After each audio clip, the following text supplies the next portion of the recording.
So welcome everyone to day 3 of the Philosophy, Disability and Social Change Conference. For those who weren't here previous days, welcome. My name is Jonathan Wolfe, Joe Wolfe. I'm a professor at the Blavatnik School, which is hosting this event, and in particular the Alfred Landecker program. I'm a white man, I'm wearing glasses, I have swept back graying hair. I'm sitting in a room with amazingly winter sun coming through the window and a few plants on the windowsill. So I'm just here really to welcome you this morning and to also give our perennial thanks to Jamie, who's arranging all the AV for us, and also to my co-host and the organizer of the program, Shelley, who's just done an incredible job for us putting this all together. The program is slightly different this morning. Unfortunately, our second presenter of the morning had to cancel because of illness, unfortunately, but that does give us the opportunity to have a more extended first session and then break before we go into what will be the second session, was the third session. So I will just hand over to Maeve, who is going to set us going this morning. Thank you. Hi, everyone. I hope you can hear me. My name is Dr. Maeve McEwen. I'm an assistant professor in political theory at Campus Friesland and interdisciplinary faculty at the University of Groningen. I am a white woman with long brown curly hair. I'm wearing glasses. I'm in a small home office with light blue walls, and there's a bookcase and a white door behind me. So a little bit of housekeeping before we get started. If you need to use closed captioning for a live transcript, that is at the bottom of the screen, the little CC button. And beside that, you'll see the Q&A function. If you have any questions for our speaker, please put those in the Q&A. And you can do that during the talk. You don't have to wait until the end of the talk. So I'm delighted to introduce our next presenter, who is Dr. Sofia Jeppsson, who is an associate professor of philosophy at Umeå University. And apologies for my pronunciation of Swedish things here. She's previously held postdoc positions and lectureships at Stockholm University and the University of Gothenburg, been a researcher at the Swedish University of Agricultural Sciences in Uppsala, and taught courses in philosophy at the Senior Citizens University in Stockholm. Her research focuses on free will, moral responsibility, rationality, respect, and the philosophy of psychiatry. So over to you, Sofia. Thank you. I hope everyone can hear and see me all right. Yes, so I am a white person with pretty short hair, lots of earrings and makeup, dressed in a shirt and tie. I'm working from home today, and behind me the wall is decorated with old maps. And I had to put on a lot of lights here so you can see me at all, because it's very dark here. I'm close to the Arctic Circle, so even though it's only 10 past 2 p.m. here, the sun has already set and it's pretty dark.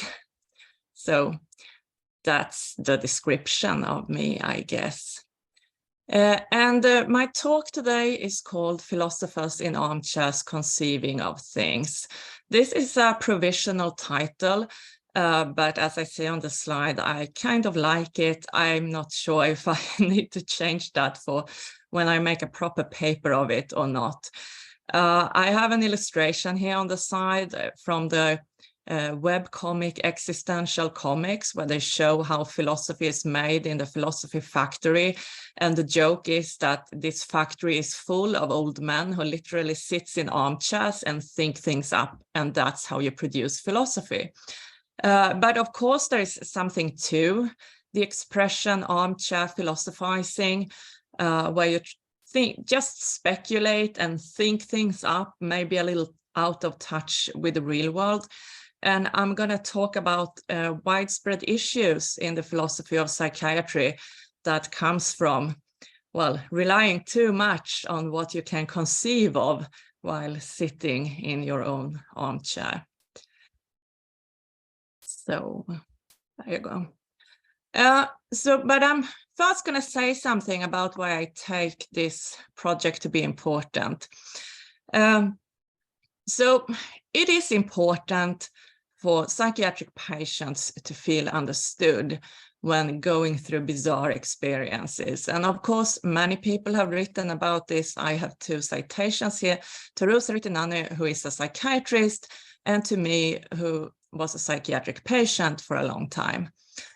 And even if the other person you talk to, whether it's a clinician or maybe a friend or family member, when you go through very strange and frightening experiences, even if the other one does not experience what you experience or believe what you believe, and you're fully aware of that gap between you, it can still be very comforting and very helpful if they do their best and manage to understand some of what you're going through. But what's problematic in this situation is, of course, that our ability to understand the experiences of others has limits. If their experiences are very different from anything that we have ever experienced, it might even be impossible to really conceive of what it is like for them.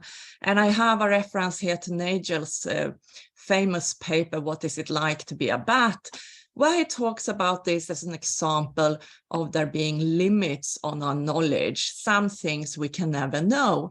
There is in principle an answer to the question of what is it like to be a bat, but we can't find it, we can't conceive of what it is like for them because they're so different from us. And another issue when we try to understand each other is, of course, also that we must be able to distinguish between literal talk, ironic talk, metaphors, and so on. And this can also be hard and be even harder if the other person is very different from you. But even so, it is often worse to mistakenly think that you have understood what another person means than to recognize that communication has broken down and you don't understand each other. Because in the latter situation, if you recognize that you don't manage to communicate and understand, you can keep on trying, or at least, show whatever empathy you can show, even though there is this gulf of understanding between you, or lack of understanding. But mistakenly thinking that you really get someone when you don't often creates more issues. So I think we can count at least 3 unfounded assumptions that create unnecessary obstacles to understanding in these situations.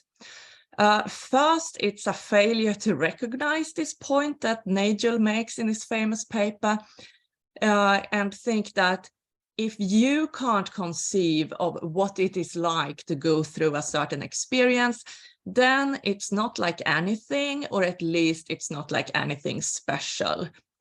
So it's like looking at a bat with Thomas Nagel, but instead of thinking there are limits to our knowledge, you conclude that either that bats don't have experiences, or that their experiences must be just like us, because that's all you can conceive on. So therefore it must be so.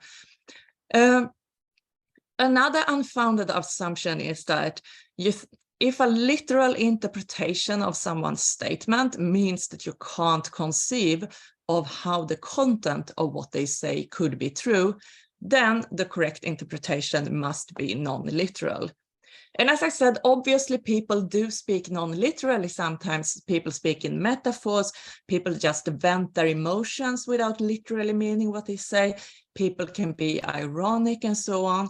So it's not that I say that we should, as even a strong rule of thumb, always take other people's statements literally in order to better understand them. Just that you shouldn't jump to the conclusion that they must speak non-literally for bad reasons. And the fact that you can't immediately conceive of the content of what they say is a pretty bad reason. And then there is also the idea that everyone with the same diagnosis or everyone who's got the same symptom, according to the doctors who got like the same symptom label, that they must also have similar experiences, and therefore the statements should be interpreted in a similar way. This is like a very common assumption in the philosophy of psychiatry literature, where people talk about how to interpret, for instance, statements about thought insertion as if there must be one interpretation that fit all thought insertion cases. So I'm going to start from the bottom here with these unfounded assumptions. Even when people use similar words for their experiences, which in a clinical context mean that they're probably going to get slapped with the same symptom label, their experiences might differ.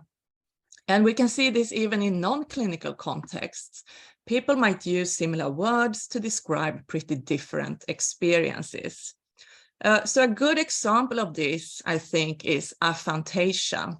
So this is a condition where you have no mental imagery, or you have at least difficulty conjuring up mental images.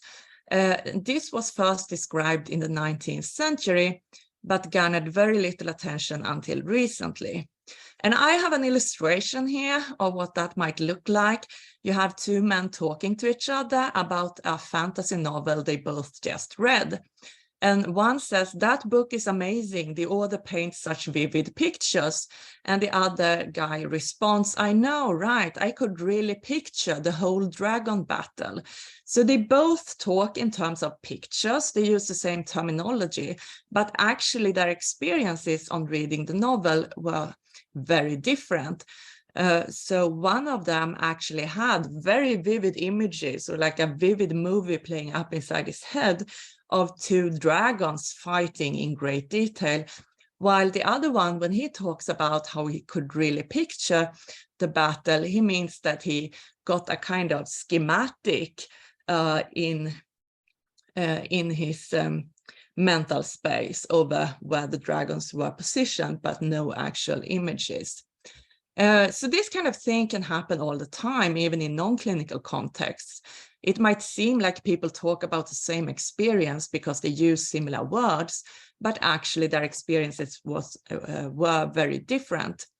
And it has come up over and over that people who have aphantasia and don't experience mental imagery, if they haven't heard or read that this is a condition that some people have, they will assume that everyone is like them and spontaneously interpret talk about mental images and so on as purely metaphorical.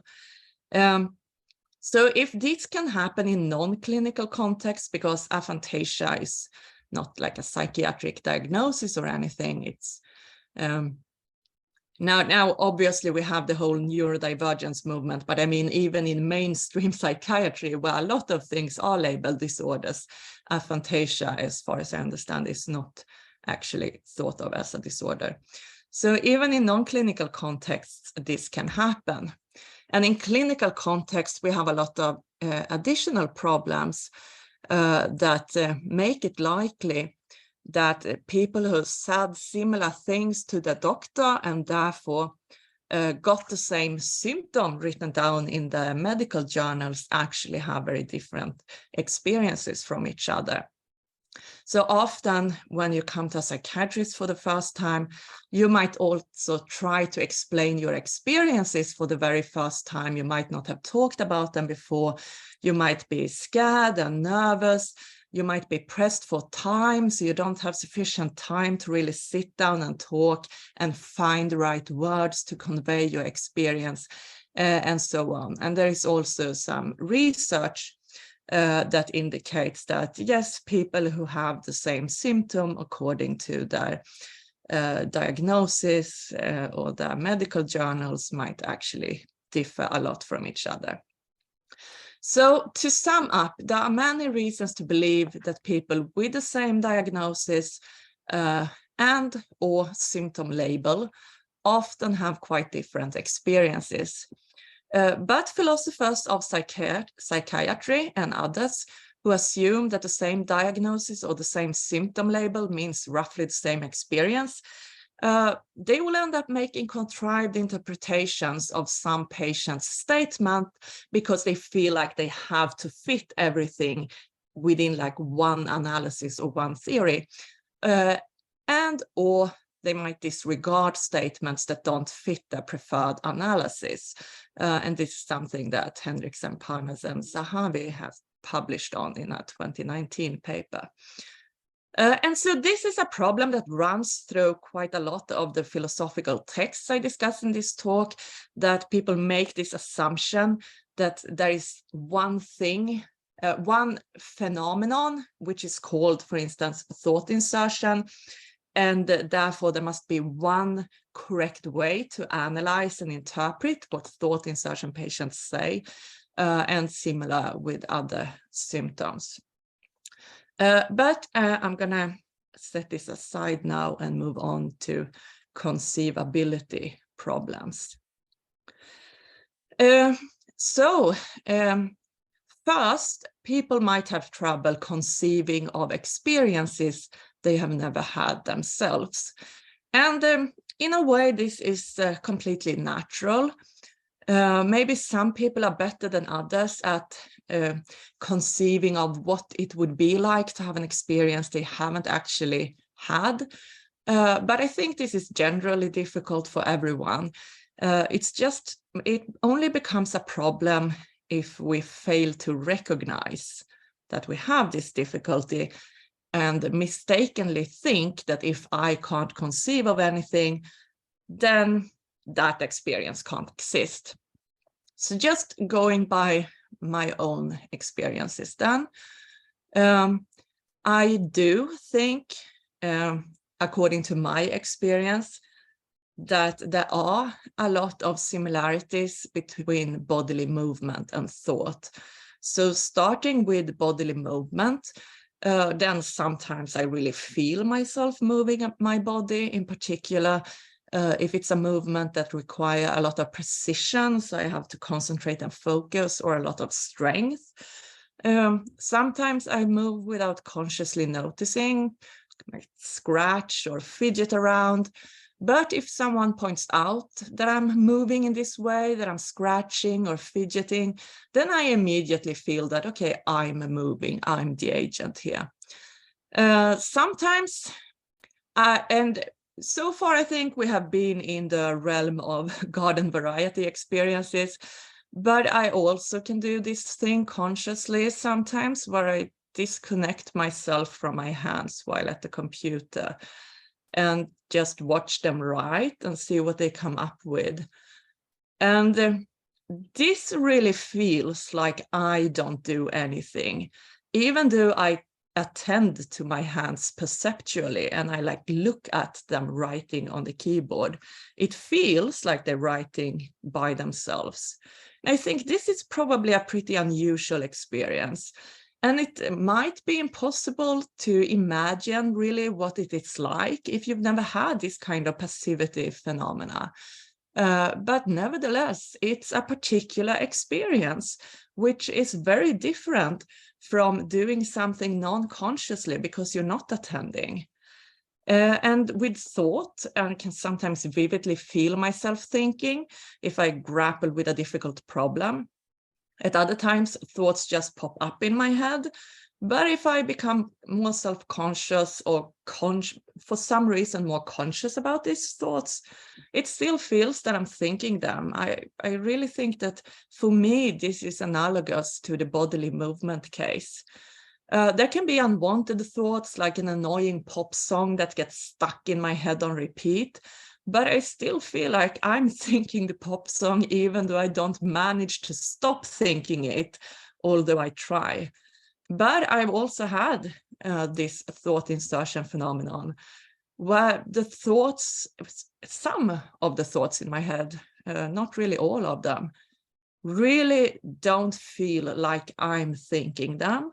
It feels like they're being thought by someone else.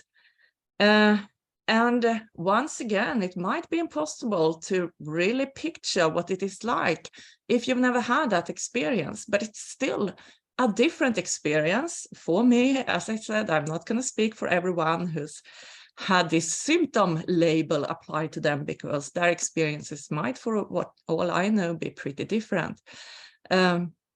But for me, this is a very different experience to just having a thought, which is still my thought, sort of randomly pop up, which obviously happens to everyone. But then we have all these philosophers of psychiatry in the armchairs trying to conceive of these experiences. And I have illustrated this here with a picture of a man who is thinking hard with his chin in his hand. Might or might not be a philosopher, but let's imagine that he is. And Langland Hassan, from a 2008 paper, he simply acknowledges that this is a problem, trying to conceive of what an experience that you've never had is like. And he says, for a person who's never had thought insertion, imagining what it is like might be as impossible as for a person who's been blind all their life to imagine what it's like to have sight. So he just acknowledges this. But there is a great contrast between him and a slightly later paper by Picard from 2010, for instance.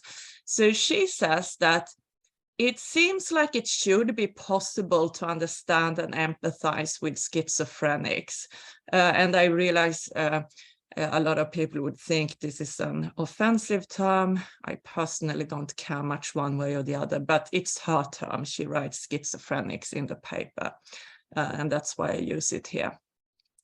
And she said, but if that is possible, then thought insertion must be similar to something we can conceive of, because otherwise it would not be possible to have any empathy with or understand anything about schizophrenics.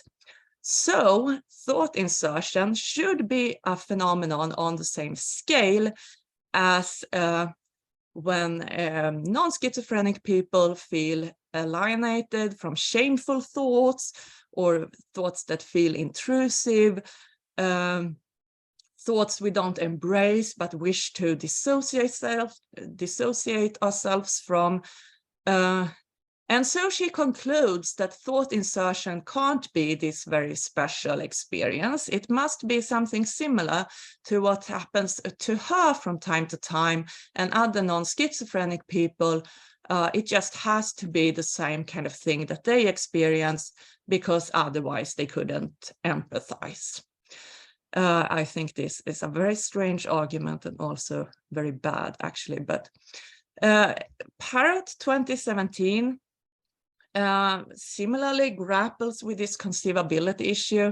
He criticizes an earlier book by Peacock because Peacock draws the kind of analogies between thinking and bodily movement that I just draw, but Parrott thinks those are bad analogies. Because perceiving our thoughts is very different to how we perceive our body. And also he says Peacock's theory can't distinguish inserted thoughts from merely passive ones that just pop up in your head. And it's just out of the question for Parrott that the difference just could be how it feels, because he can't really conceive of a difference in experience here. So these are like a few examples of philosophers who just work from the assumption that what they personally can conceive of in terms of experiences, that kind of puts limits on what experiences there can be. Not Langland Hassan, but Picard and Parrott. Going back to my own experiences of having a body and a brain and maybe, for want of a better word, a soul. I have illustrated this with picture in an old-fashioned style of a tiny homunculus, like a tiny little person inside the head of a bigger person. Oh, sorry, my dog started guarding against something. Excuse me. Ja, men jag kan stänga här, det går inte.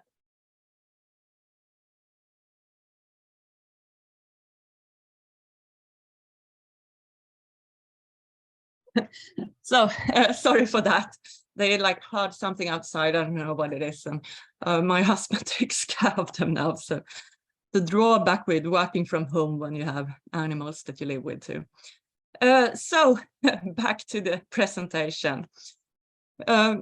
So sometimes I have trouble falling asleep because my body is stressed up.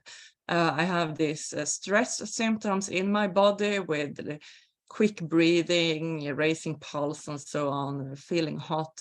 And one way I handle this, which is usually pretty efficient, is that I just withdraw from the body into the head and then into a tiny little point here, and make myself very, very small and mostly disconnected from this stressed up body.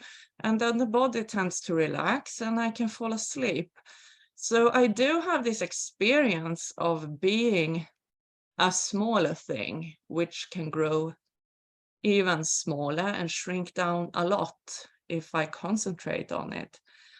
I also have a lot of physical sensations coming from inside my brain overall.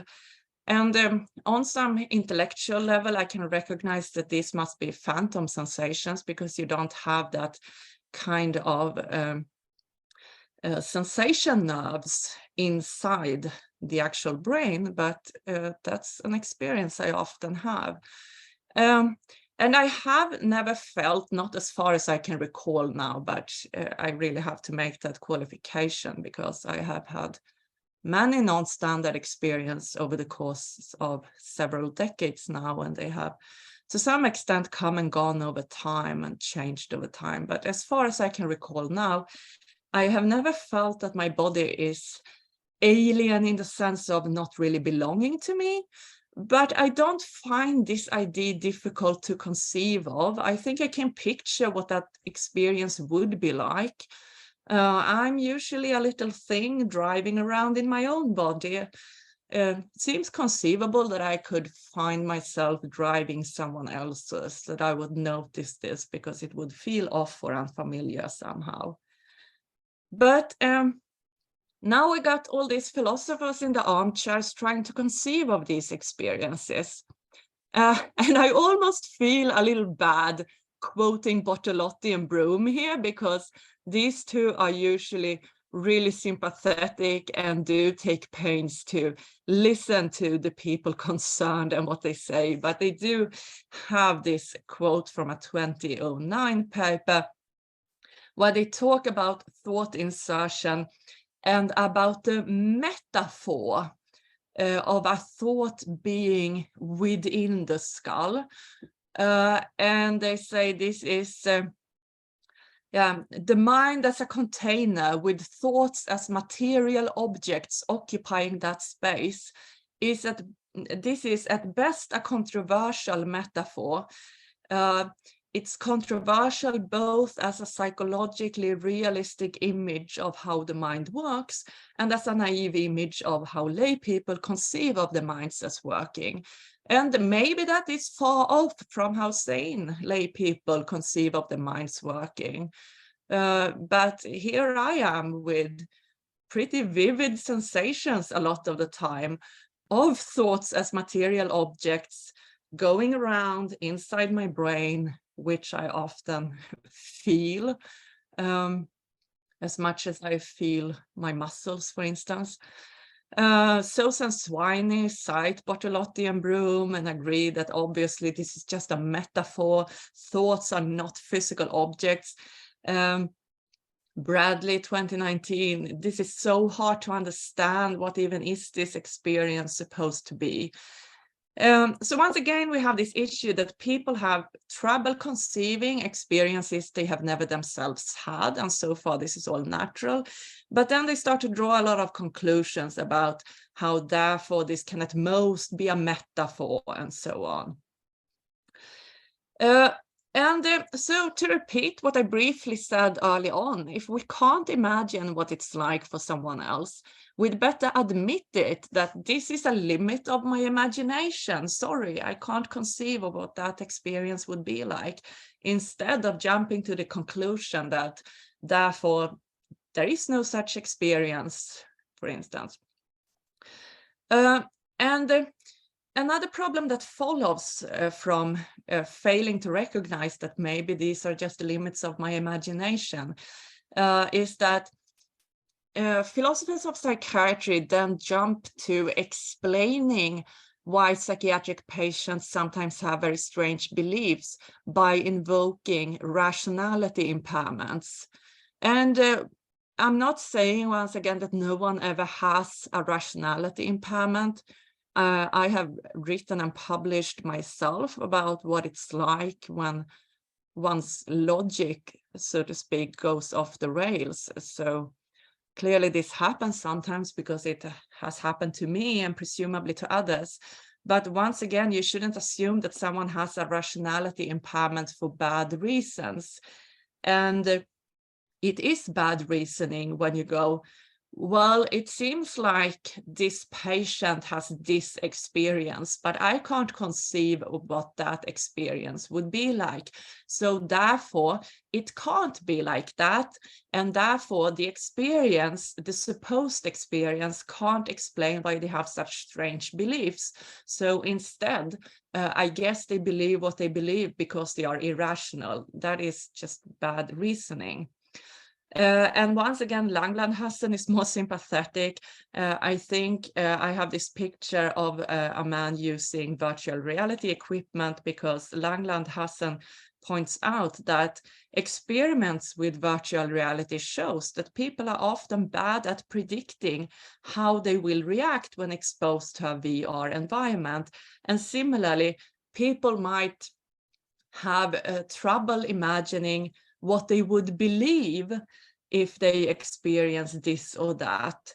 And yet we have all these philosophers saying, well, if I had that kind of experience, and then they imagine that the experience is similar to their own experiences that they already had because they can't conceive of anything else, then I would not come up with all these bizarre delusional beliefs. As a result, I would stay normal in my belief system.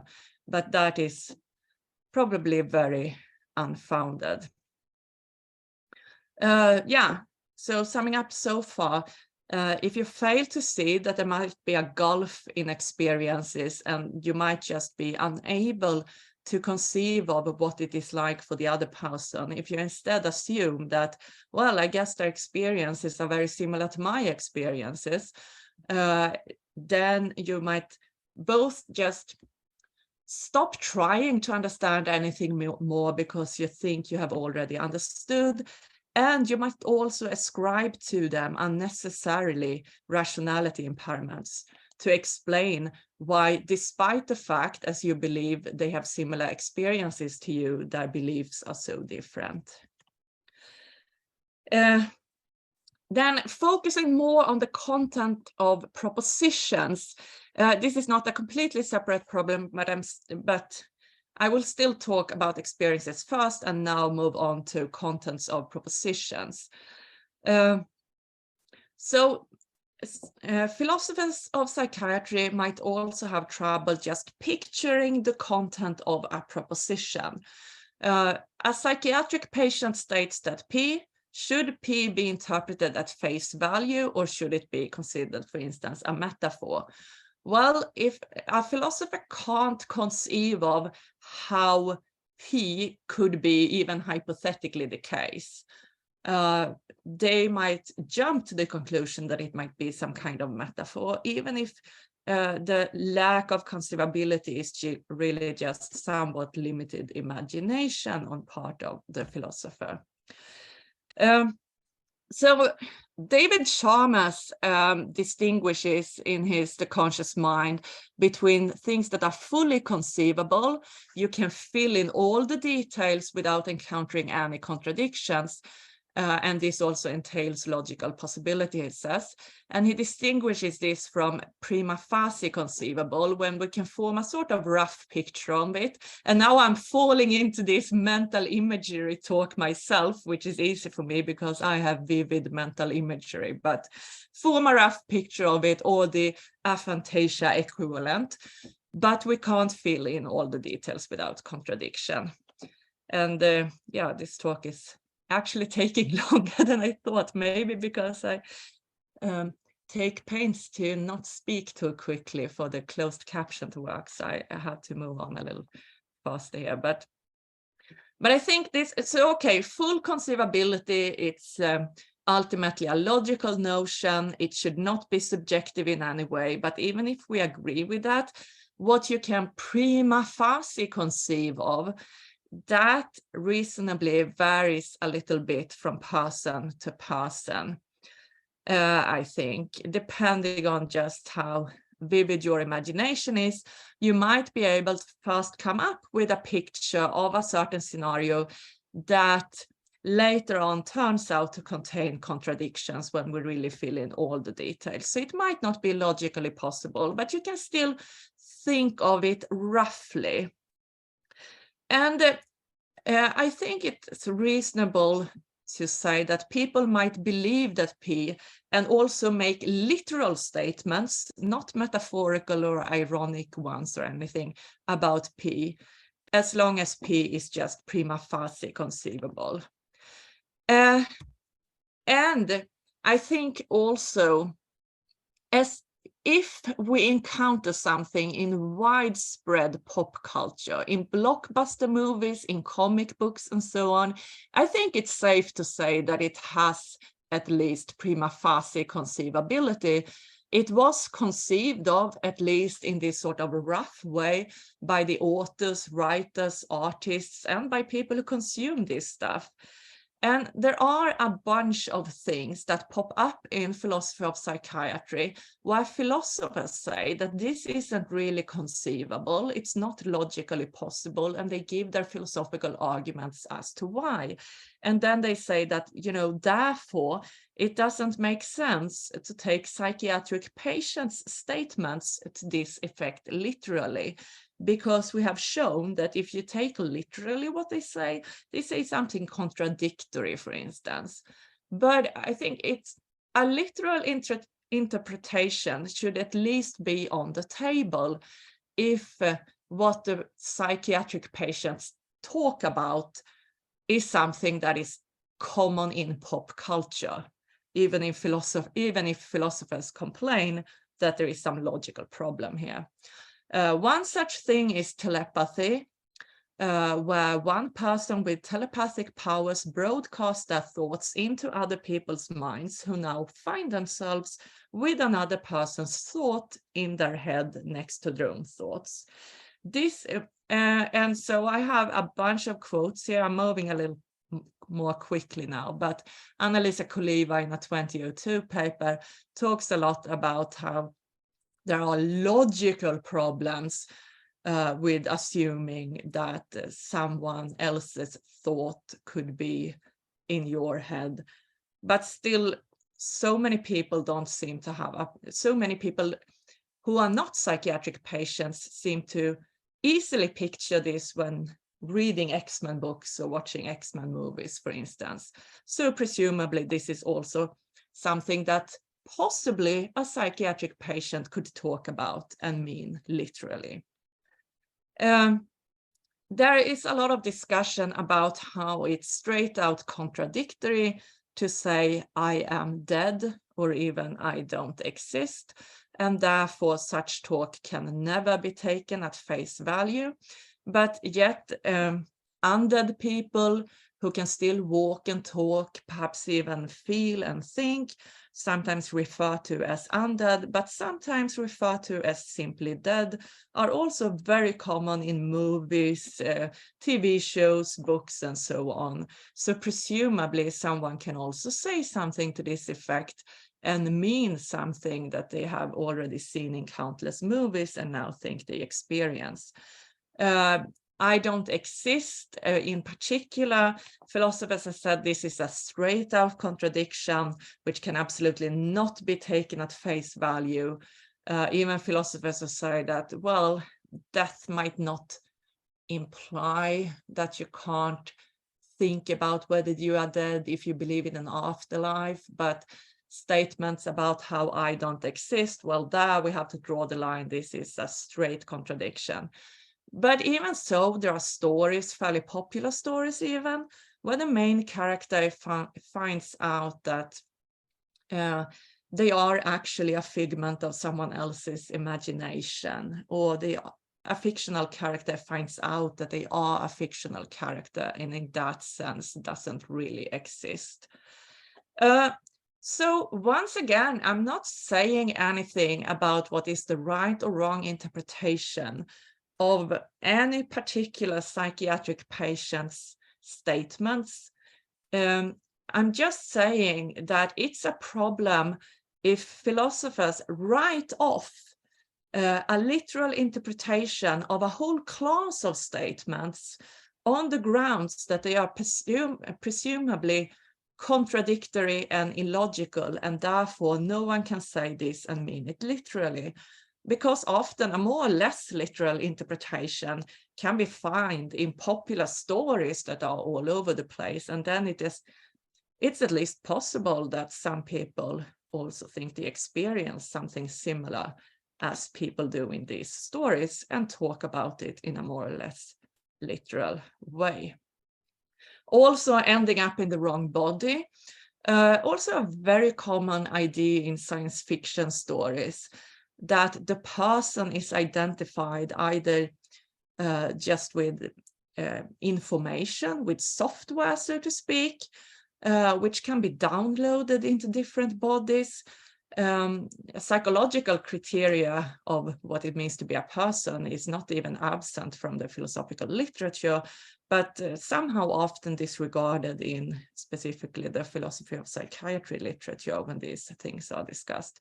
Or a little less common, but you also see science fiction stories where you have a tiny person like a little homunculus who can move between bigger bodies and control them.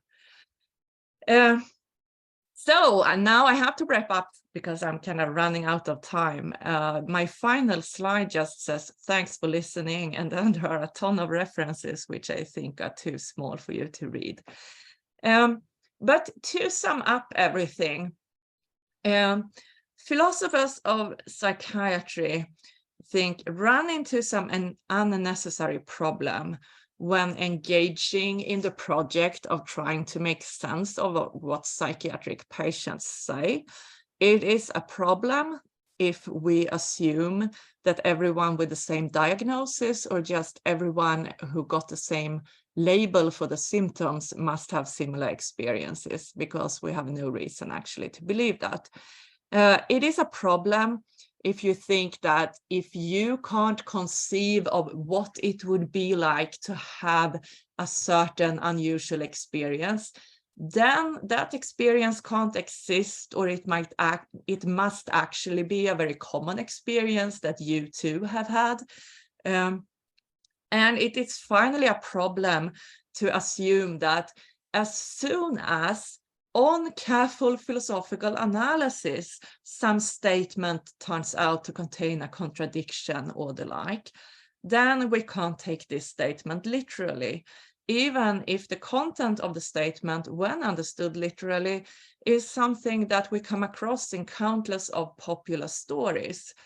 So people do, of course, speak non-literally from time to time, but whether to interpret what someone says non-literally should be based on other reasons than a literal interpretation would run into these complicated logical problems. And that's the end. of this talk. Thank you. Thank you so much, Sophia. We can see lots of claps and hearts and things coming up. So I think everyone really enjoyed that. It was really fascinating. So please do put your questions in the Q&A box. I see we've got a couple already. People on the panel, if you want to ask a question, I think you have to raise your hand. You can't use the Q&A function. So please do that. And just a reminder that the next talk has been cancelled due to illness. So we can go on a little bit longer here. So if you do have questions, please feel free to ask them. Okay, so we've got a question from, it says W10. Thanks for the fabulous presentation, Sophia. Do you think an increasing interest in phenomenology might be enhanced by a better understanding of Derrida's project to destabilize the relationship between language and things? I'm sorry, because I don't know enough about that project to be able to have a well-founded opinion on it. But more generally, there is an increased interest in phenomenology in psychiatry. And I think people who, in general, people who like to talk about the importance of phenomenology might be a bit more open-minded to and open to ideas such as Langland-Hassan, who I quoted as a positive example of someone who just admits that this might be impossible to conceive of if you've never been there. But I don't know enough about this particular project, so have to pass on that. Okay, thanks. So we have another question here from Lisette Chapronier. Thanks for your fascinating talk. Have you engaged with L.A. Paul's work on transformative experience? I thought of this because she's concerned with how our inability to know what certain experiences are like before we undergo them limits our ability to make rational decisions, and how these experiences transform us, e.g. by changing our preferences and give us new access to new information we couldn't have without the experience. So that's very interesting, thank you. So the answer is that I read some of that stuff quite a long time ago now, but I did not think of it when I worked on this presentation and like the sketch of a paper that I have. But it might be a good reference too, in addition to what Langland-Hassan says about virtual reality. Now, these are, of course, different things, but the common thing would be here that before you've been through something, you might not be able to experience this. So, well, sorry, you might not be able to understand what it would be like to experience it.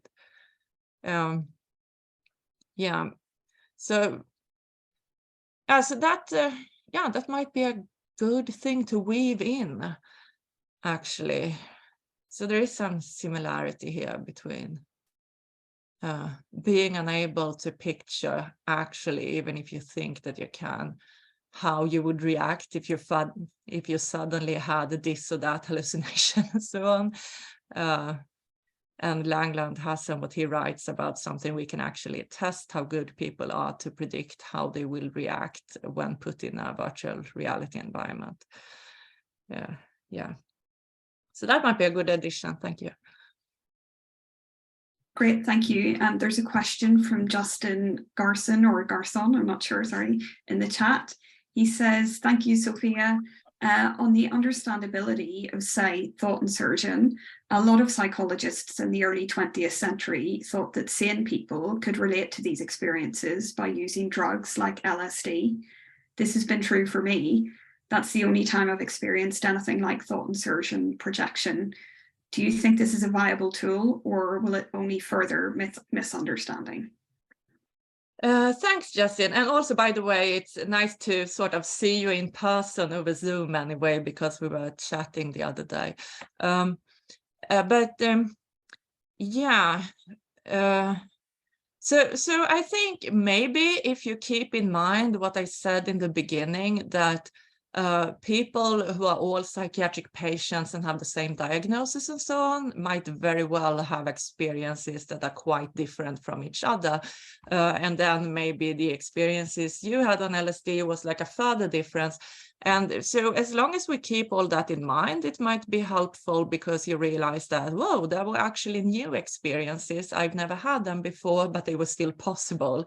And that might give some kind of valuable insight to people who maybe initially thought that what I have experienced so far, that must be all the experiences that exist, which sounds so stupid when you say it, but it's clear that a lot of people in the literature like think this way actually. So maybe we should just give lots of philosophers some acid and yeah, but I mean, look, I'm not an expert on drugs. I don't know how safe that would be, but assuming that it is safe, then it might be a good idea for some. I don't know. This is a good conference/retreat idea. Anyway, we've got another question in the Q&A from Jules Holrod. She says, say, thank you, Sophia, for the talk. I wonder if you think the notion of hermeneutical injustice from Fricker is helpful here, certain kinds of experience being ones that the dominant resources don't make space for or have the resources to make sense of, or do you think there are limitations in that framework? Yeah, probably all frameworks have some limitations, but I have referred to Fricker's work before. And although I didn't do so right now, I might very well do that in the paper eventually, because yeah, that does seem like a pretty good example of this, where I mean, I have this quote somewhere on the slides. I went a little faster in the end, so I didn't read it up, but it's from Adam Bradley, who says that it's our job as theorists to give a voice to these patients and like explain what they go through.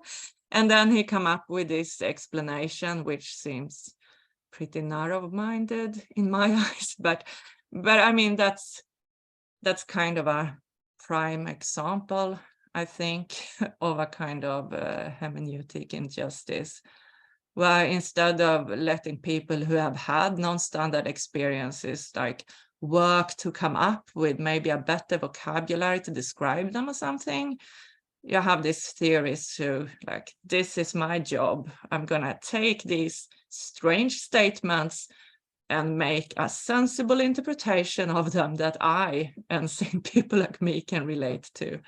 So, yeah. Thanks. We have a question from Richard Saville-Smith. What would you think if Meta proposed a virtual reality tool for psychiatrists? Should they and could they? Oh, that's an interesting question. And I don't know what to say about this. So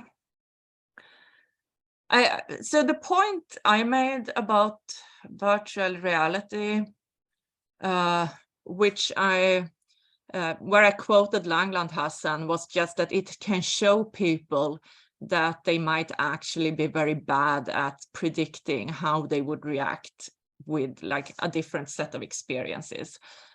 So, you know, maybe they shouldn't so confidently say that, well, if I had this or that experience that some mental people have, I wouldn't draw the strange conclusions that they draw. I would still be like normal in my thinking or whatever, which is a thing that a lot of people say.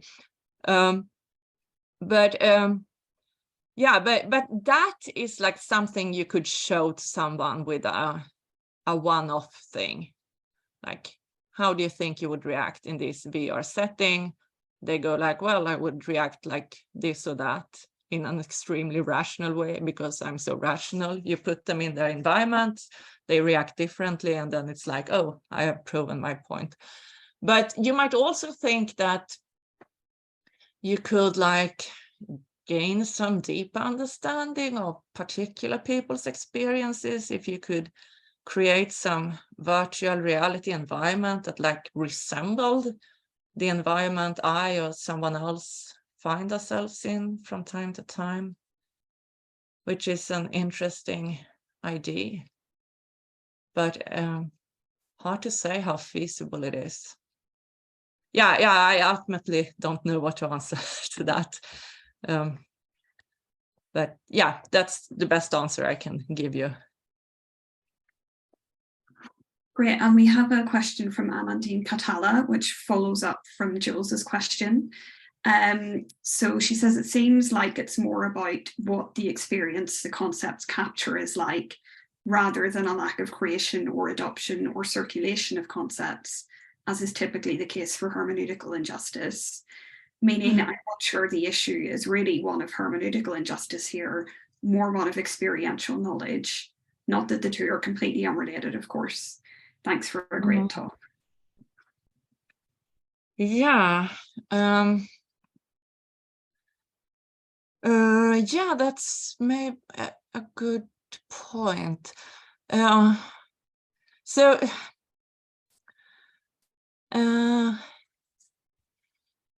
I'm thinking what to reply. Yeah, so I think a big thing is the experiential thing, but I think there might be a conceptual thing here too,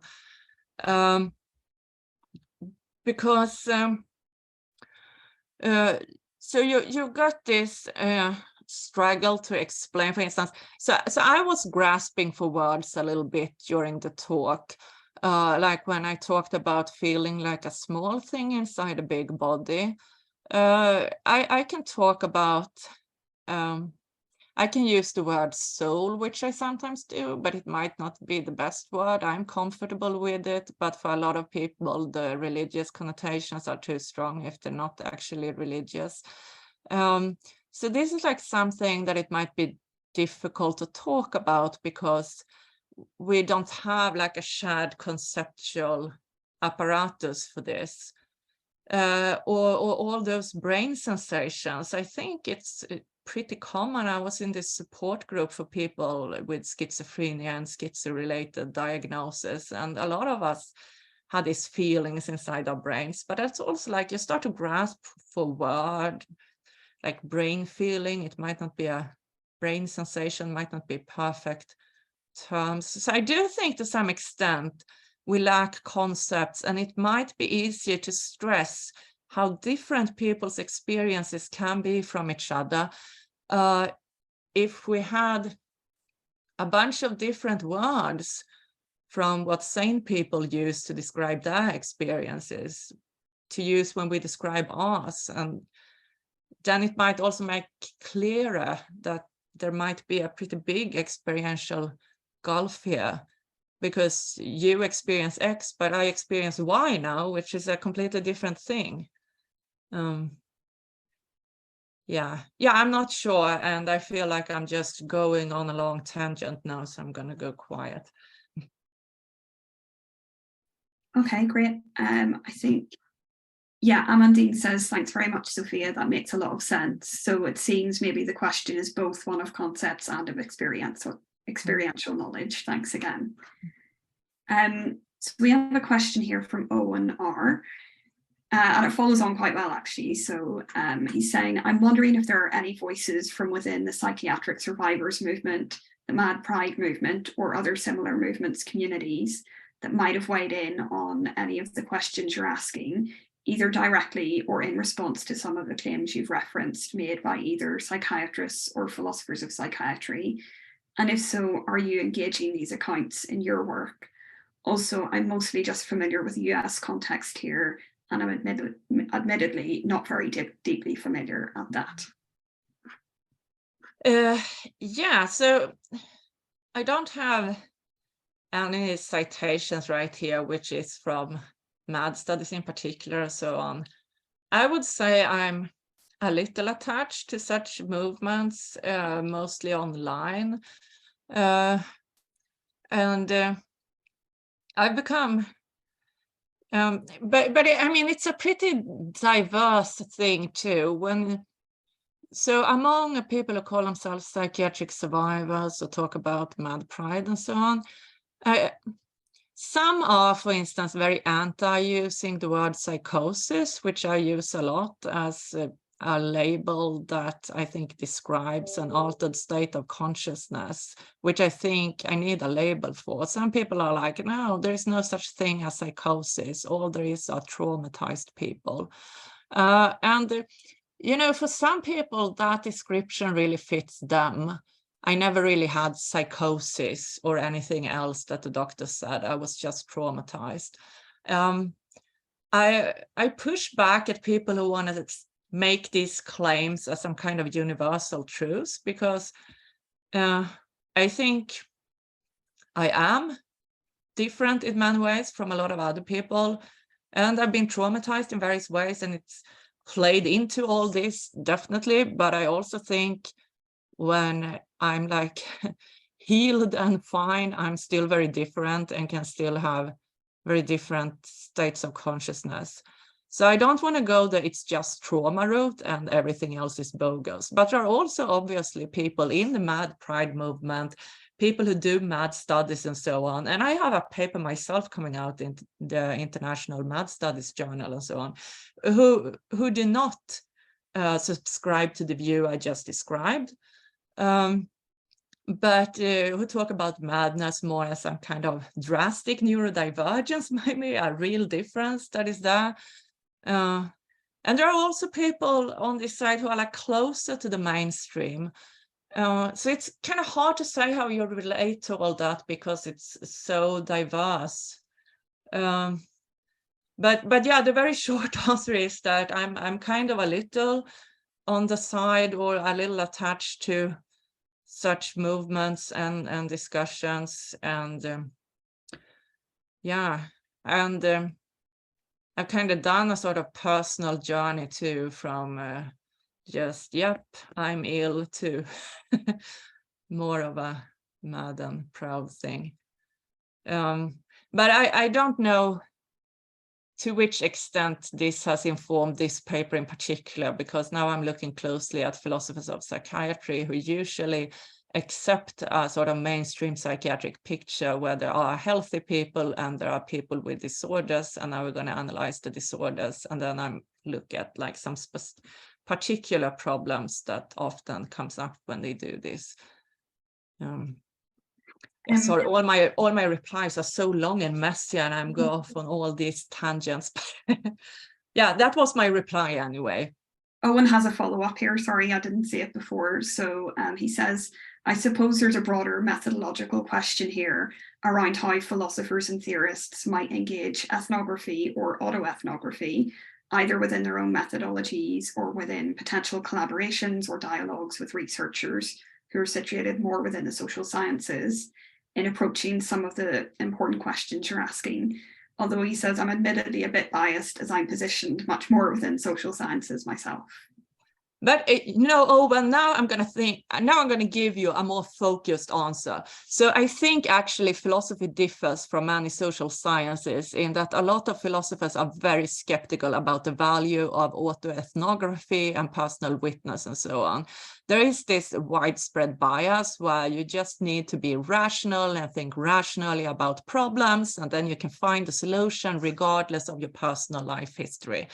And I think, so this is something that me and my friend Paul Lodge from Oxford have talked about, how philosophy of psychiatry has for so long been so dominated by sane people, or at least people who are not out of the closet. Like, of course, you can't know, but it's like the discussion takes a certain shape when everyone at least pretends to be sane, and maybe most of them also are. And a lot of the literature I refer to here, when they discuss thought insertion, for instance, they refer over and over to the same quotes from the psychiatric literature, and then they sit and analyze those quotes. There's not even any attempt to like talk back and forth with someone who has had this. It's just like analysis of a sentence they found in the literature. And I think this is very problematic. And so Paul made this comparison, which I keep citing him on this because I think it's a great comparison. So he didn't make this in writing, as far as I know anyway. It was just in a conversation. But he said, like, of course, there's nothing wrong with men doing feminist philosophy, but imagine if the entire field of feminist philosophy was completely dominated by men. Or if there was a woman there, she would be likely to use like some sort of ambiguous name or write under a pen name. So as far as you can tell when you look at this discussion, it's just men. And some of them might be very sympathetic to the plights of women, and they might like quote women's autobiographies even and so on, but it's just men talking about women. And this would skew the field. It would be much worse. But this is kind of the situation that has been for a long time in philosophy of psychiatry. And I think this is like slowly changing now. But yeah, it needs to change. And I mean, I'm drawing openly on a lot of my own experiences, but I don't want to like speak for everyone who's got schizo or something or other for the reasons I've said. So I just hope that more like mad voices come up that can speak of their own experiences, and we can get some diversity in the in the experiences that come up. Yeah. Great. And Shelley's just put in the chat an interview that Paul Lodge did with Dialogues on Disability. Yeah, thanks. And Joe has a question.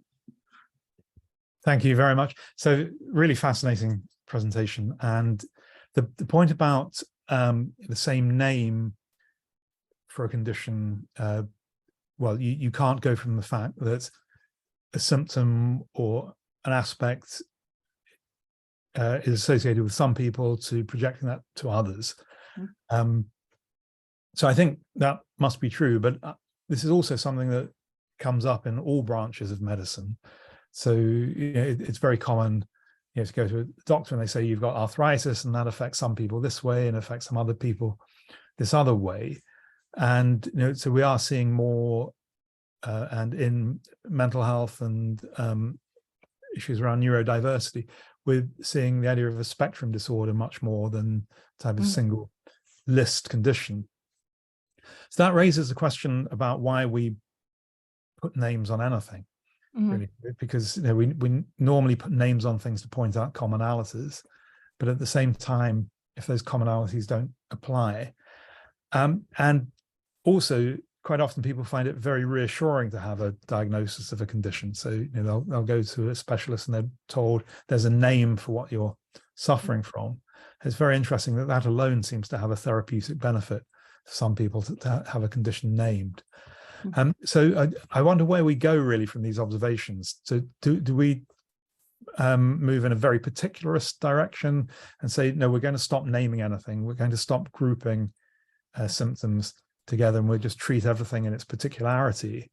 Or do you still think there's virtue in naming and grouping, even if we can't always generalize? So thank you. Yeah, that's a very good question. So first, I think there is a regrettable tendency among some people who are very critical of psychiatry. And I could add that too when it comes to my relationship to like MAD studies and MAD Pride and psychiatric survivors, that I'm not as negative as some. I was a psychiatric patient for like, I don't know, 20 years or something. And I had very mixed experiences. Some experiences were very, very good. And I think we need some kind of psychiatry, although I can't, but it should be very much reformed. But I can't like defend that at length here. But then like, should psychiatrists put diagnosis on people at all? Well, professor of psychology and clinical psychologist Richard Benthal, he argued that we should not have diagnosis because diagnostic groups are so heterogeneous anyway, and it would actually be better to treat people just on the basis of their complaints, he says. So a complaint is kind of like a symptom, except you actually complain about it, because you might, of course, have something that is currently considered a symptom of a disorder, but you're fine with it. So we should just focus on people's complaints, he says. But Polaris Coy, my colleague in philosophy,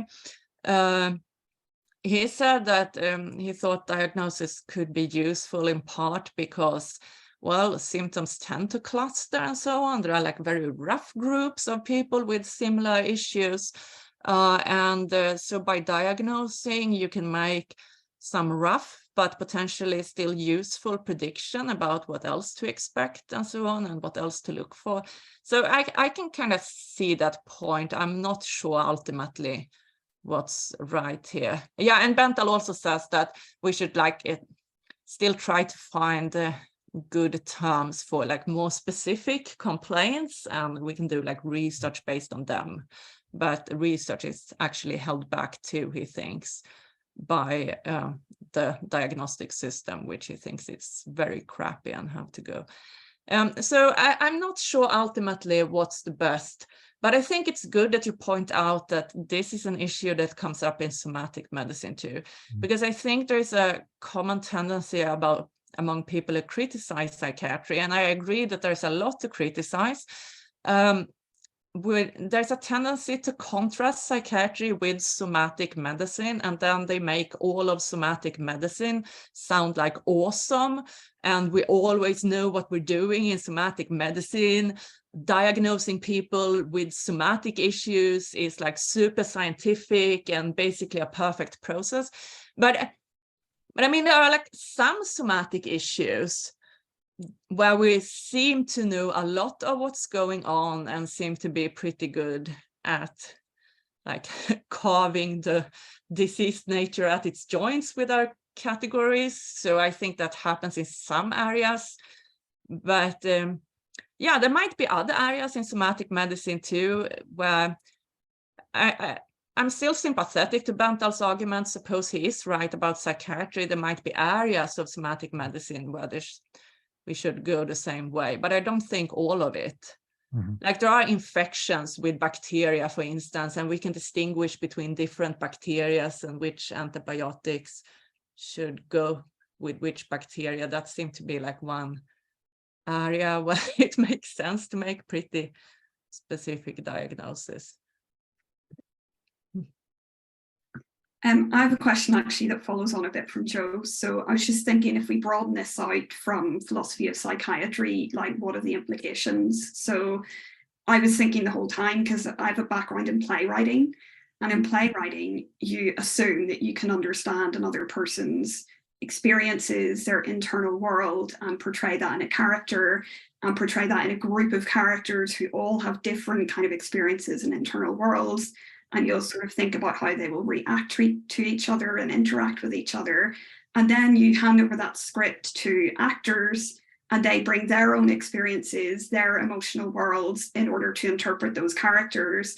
And then they portray all of that for the audience, right? So in that field, we're definitely making some assumptions about being able to relate to other people's experiences. And then we rely on the fact that the audience is also going to be able to relate and empathize.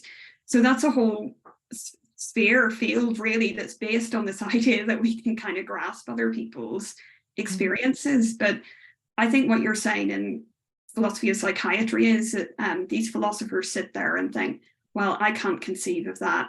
Therefore, all these people who say they're conceiving of that or experiencing that are wrong, right? But isn't that just a problem with philosophy generally? So like a lot of philosophers will be like, okay, here's my intuition about like what justice is, and now I'm going to build my whole theory of justice, and anyone who disagrees with my initial intuition is just wrong about what justice is. So isn't it philosophy that's the problem here, rather than like trying to explain how we can experience other people's thoughts and feelings? Yeah, maybe. No, but I have written about as well issues with relying on intuitions and intuitions you get from thought experiments. I think relying on intuitions is inescapable, which is a pity, because we would like to have some firmer ground than that on which to place things. But eventually our arguments will bottom out in one intuition or another. But I mean, it's okay. It's as good as it gets, I think, as long as we really recognize how flawed this is, and that people's intuitions may differ, and that you can easily skew intuitions by just changing what should be irrelevant features of a thought experiment this way or that. As long as we like recognize all these issues, I think we can still use intuitions because we don't have anything else. But yeah, treating your own intuitions as if they're like obvious and special and something more than they are, that's a real problem, I think. But I still think there is like a special psychiatry issue here, maybe on top of what you said, but which is that, yeah, you encounter these non-standard experiences. You encounter these people, or figuratively encounter them when you read psychiatric literature, if you've never talked to anyone, with like very unusual experiences and so on. Then it's not just having an intuition about a concept like justice or something, but you just can't imagine how people can be like that. And then you're like, so I guess they're not like that after all, but more like me, except they're irrational because they still come up with these weird beliefs. So I think the context of psychiatry, at least it enhances the problem, but I think it's more likely that it adds some additional problem on top of the initial one. I'm sorry, that was not like a great reply. It was a little fuzzy because I'm getting a little tired now, but yeah, I think there's a special problem here because a lot of people might find it impossible to conceive of what it is like to feel another person's thought in your head, for instance. But philosophers then like make all these conclusions from that. Yeah. Great. So we still have 2 more questions if you're still happy to keep going. Yeah, I'll try to. My replies will probably just get fussier and fussier, but I will do my best.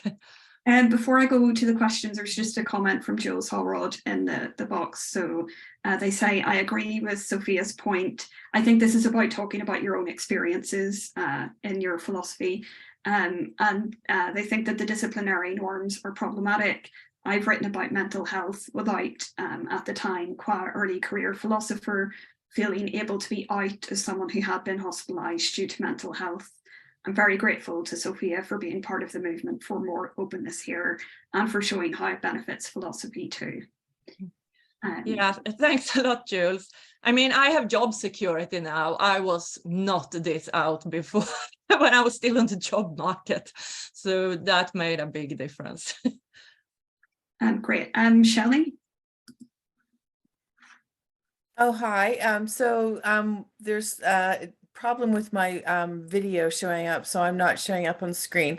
But I first wanted to, before I ask my question, I wanted to just point out to people who anyone who has joined us very recently, that we've gone over time because our second speaker of the morning or afternoon, wherever you are, had to cancel because they have contracted COVID and it has affected their voice, and they didn't feel that they wanted to present today. So having said that, Sophia, wonderful presentation. You didn't discuss this in your presentation, but since your presentation was entitled Philosophers Conceive of Things, I wonder if you, and since we're going over time, I wonder if you could just briefly give a sketch of what you talk about with respect to the distinction between your own position. You talk about this in your chapter in the forthcoming Bloomsbury Guide to Philosophy of Disability, the distinction between your own position on personal responsibility and how philosophers have traditionally or even still approach the subject. I hope that is clear. Yeah, thank you. Yeah, so this is also a bit similar to what I'm talking about here, because Moral responsibility philosophy is sort of where I came from, what I wrote about in my dissertation and so on, but I wasn't as out then, and I wrote much more traditional philosophy back then when I was just a PhD student. Yeah, a lot of moral responsibility philosophers, they also write, maybe in passing, maybe they make a whole chapter for an anthology from time to time, or a whole paper on it, about the moral responsibility of people who have this or that psychiatric disorder. Then they usually like go by some DSM description or something of what that disorder is like, and then they like try to determine based on the description whether people who have this or that can have moral responsibility for their actions or not. Or they might, as Dave Shoemaker does, divide responsibility into different kinds and say that, well, if you're autistic, you can have answerability responsibility, but you cannot have accountability responsibility. And it's like placing people in these neat boxes. And of course, being in a state of psychosis, that's like the prime example of when you can't be responsible for anything. And I think there's so much wrong with this. So first, if you actually listen to people who have had this or that disorder or diagnosis, experiences with like agency, and when your agency gets impaired or your understanding gets impaired or clouded in a way that plausibly affects responsibility, it's complicated, it's varied, there are like tons of gray areas. You don't get these neat boxes to place people in. But in philosophy, traditionally, people count themselves as writing empirically informed philosophy if they have like read some empirical papers or just read the DSM or something. But I also talk about how a lot of what people say about moral responsibility in this or that disorder, it's just not applicable to yourself. You can't use it in the first person. And so I think this is a very stark example of hermeneutical injustice and exclusion of mad people and neurodivergent people from the discussion. So it's not like a minor thing about formulations. It's not just that most of this literature is written in the third person and talk about how to relate to those people when they do wrong, and should we blame those people when they do wrong. It's not just that. It's also stuff like, well, to people with this issue, you should take a Strawsonian objective attitude and just try to handle them. And like, if I am one of those people, what does that mean for me? Should I somehow objectify myself and just try to handle myself? But that quickly becomes, well, contradictory or inconceivable, because I can't handle anything without being the handler. So trying to take this attitude to myself as an object to be handled already means that I have to be an agent who handles at the same time. So I can't like fully take that attitude to myself. But this is something I discuss in that chapter in your upcoming anthology, but which I have not seen before in moral responsibility literature, because it's so ingrained that we, the philosophers who write and read this literature, we are all sane people. And now let's have a discussion about how to relate to and how to treat those people when they do wrong. Could we hold them responsible? Should we just take an objective attitude to them? Should we just try to manage them somehow? Should we talk to them? Well, interesting questions all, but yeah, it's extremely third personal in that way. Okay, that was a marvelous, comprehensive answer. Thank you. Thank you. And last question from Jorge Sanchez Perez. Hi, can you see me? Yeah. Or can you hear me? Which is the more important part. Yes, I can. Thank you very much for your talk. It was great listening to it. And this is a question about intuitions and the practice of psychiatry, right? So as a joke, I always say to my friends that whenever a Western philosopher has an intuition, some minority loses their rights. I mean, it's a joke, but kind of serious too. But I'm fascinated about the link between intuitions, imagination, and social environment, because I have talked to psychiatrists. I'm from Peru, right? And in Peru, these psychiatrists would rely on the syncretism between Andean thought, Catholic thought, to treat their patients. So they seem to be more open to certain claims that would not fly with a Western psychiatrist. So do you have any thoughts about the context in which these psychiatrists are trained, and what intuitions or the limits of their imagination might tell us about that? I hope that makes sense. Yes, thank you.